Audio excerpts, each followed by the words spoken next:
So it's 2025, and it's no reason on this God-given earth why preachers and pastors and leaders and shepherds should be ignorant to the fact of the things that are going on. Why people leaving the church, why people don't want to go to church anymore, because they preaching the same thing. You're preaching the same thing. You're preaching the same message. You're not addressing the issues. You're not addressing the concerns of the people. People hearing stuff. We live in social media times. People hearing all this stuff on social media, then they go to church and you're not talking about it. Why aren't you talking about certain things in the church? I know once I start waking up and start knowing some things and then I go to church, it's like, excuse me, can we talk about this? Why we don't talk about this in the church? So, leaders, pastors, what's going on? Why you don't want to talk about the real stuff? Why you don't want to talk about why we shouldn't be doing this? You want to stick to traditions. And we are living in a time, people want the truth. They need the truth. They need to know which way to go. Like, sometimes we are living in a time like no other. We are living in the end times. Things are unfolding quickly, and people just going to church and just doing the regular, going to church, going to work, going to church, going to work every week, having a good feeling in church, having a little praise and worship, going home. Nothing ain't changing in their lives. They're not recognizing the things that's going on in this world and seeing the prophecy being unfolded. Like, I have no desire to go to certain churches, regular churches. I do fellowship with a Hebrew congregation, and it's wonderful. We have praise and worship. We do the teachings. We talk. We go over the Torah. We do discussions. Any questions? Like, it's wonderful. But going to just a regular church Sunday morning service, it wasn't working for me anymore. I'm like, not interested.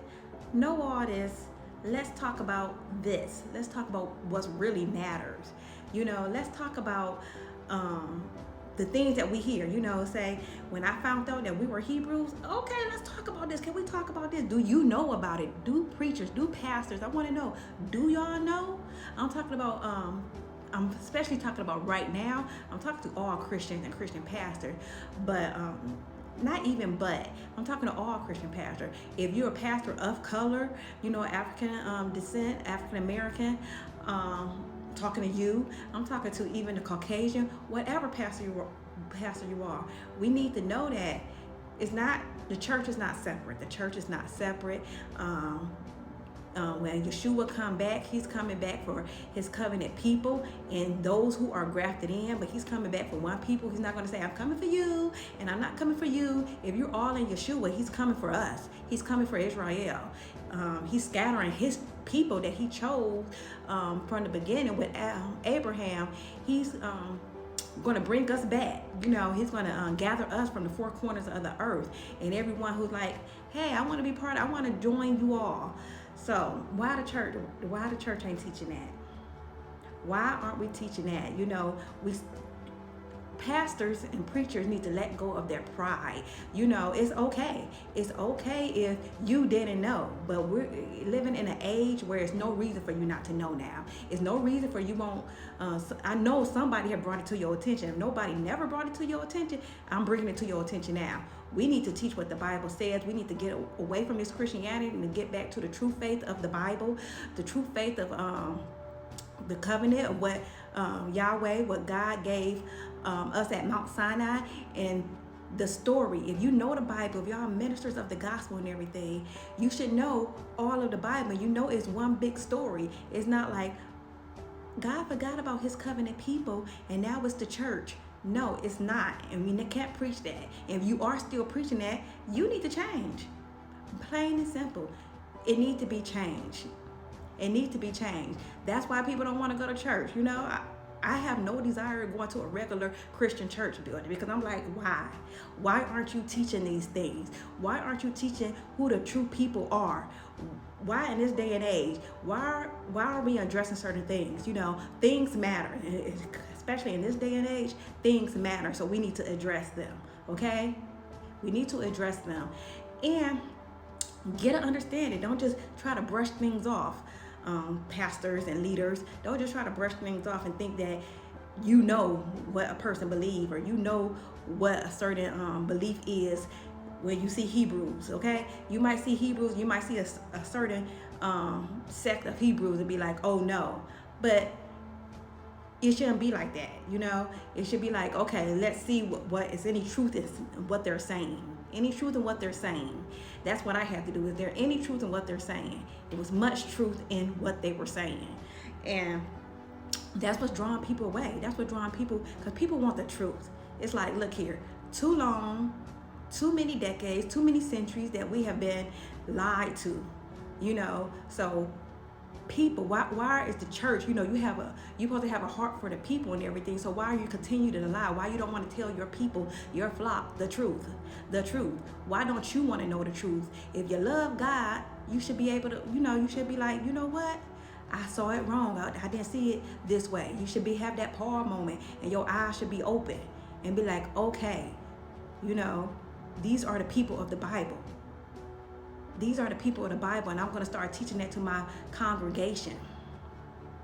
I know many of preachers and good teachers, put it like that, good teachers. I'm not going to say good pastors, because at this point in age, if you're not teaching your congregation the truth, then I can't say you're a good pastor. You have to start. They're looking to you. Unfortunately, they should look to the Bible, but at the same time, we go to church and we have leaders and everything, and we look to them. That's, they had leaders in the Bible. They look to them. But as a leader, you need to get it together. You need to get it together. You need to stop celebrating some of the things. Like, why are you still celebrating Christmas? Why are you still celebrating Easter? I know the reasons why Christians say they celebrate these things, but is it biblical? We just have to go back to what the Bible says. Is it biblical? Okay, it's not. So why can't you stop? Why don't you teach your people that we should not be doing this anymore? It don't matter if you've been doing it for ever and ever and ever. It's a time. This is the time now to get it right. He said, if you love me, keep my commandments. He said, keep my feast days, keep my Sabbaths. People say it don't matter, but why do we do man-made stuff and not doing what God, the Most High, want us to do? It's no excuse. It's no excuse to be ignorant. It's no excuse to keep on walking in error. So, this is the time to get it together. Why you don't want to go to church? Because I'm learning more just reading my Bible than going to a building of somebody preaching something that I already know. Tell the people what they need to know. So anyway, that's what I'm saying. It's not time to be ignorant. It's no reason to be ignorant this day and age. If you don't know, go seek for the answers. It's so easy. It's so easy to find. The information is at our fingertips now. So seek it. I wrote a book called Hear, O Israel, a guide to living Hebrew. And it's the way, we're supposed to walk this out. You don't just hear the stuff, we got to walk it out. So if you want to get a copy of that book, check the comments, check the description, and get a copy, for we can be walking this out together. It's one family, it's one shepherd, and we are all in this together. It's not separate. The church is not separate from Israel. We're all Israel, if you're born by blood or if you're grafted in.